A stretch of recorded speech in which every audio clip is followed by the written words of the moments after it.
Hi, everyone. This is Suzanne Wagner, and I'm doing the Numerology and Astrology for June 6th, 2022. If you hear banging or drills, they're still working on the deck, which is just right there. So, anyway, thank you so much for listening and being patient. If you add all those numbers together, you get the number 19. And if you add the 1 and the 9 together, you get the number 10 or the number 1.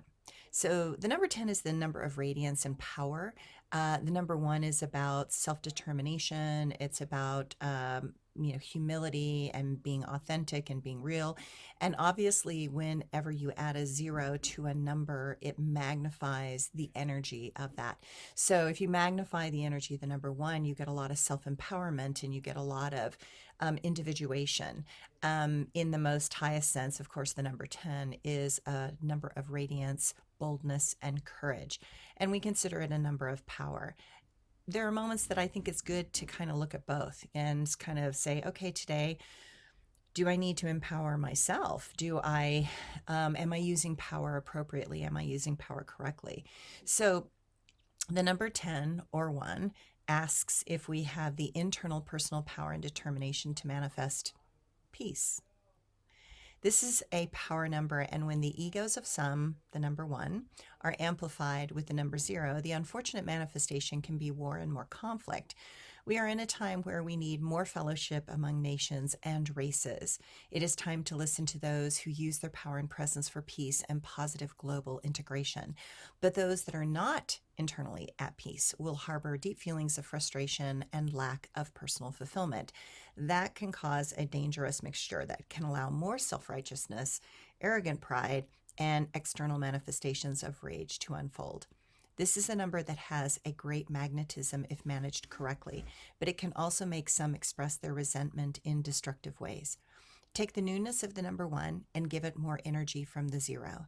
Take back your personal power, but with that comes great responsibility.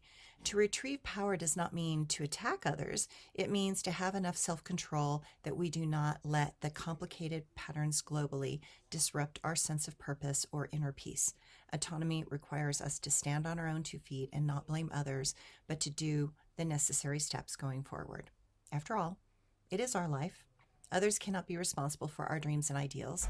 We need to figure out how to make them happen because we can never count on governments or corporations to be fair.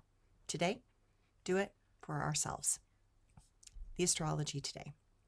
The moon in Virgo is designed to get us to serve our world in a variety of ways. There is a feeling of wanting to get back on top of the chores and projects and to manage to complete at least one thing well. The details matter on many levels, and little things can seem to bother us tremendously. Saturn and Mars will semi-square, and that indicates that there are those that are getting to the end of their current rope.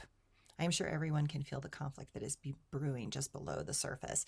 It may feel as if too much emotional water is starting to boil and things are getting heated and more uncomfortable. It is important to understand that we need to move consciously, safely, and constructively in new directions. While the movement is not going to seem fast enough, it will not help if we try to make it move beyond its ability currently. Pushing will only demonstrate how much internal resistance is still in most situations. Think of today as a day where we will be challenged to understand that while we can want something, the changes that are approaching are going to need to be slowly and calculatedly implemented over decades, not months. Fortunately, with Pluto and Mars quintile, there are those whose strategies are being formed to help us fix many things over time. Look towards those innovators and those that have the betterment of all in their focus. Thanks, everyone.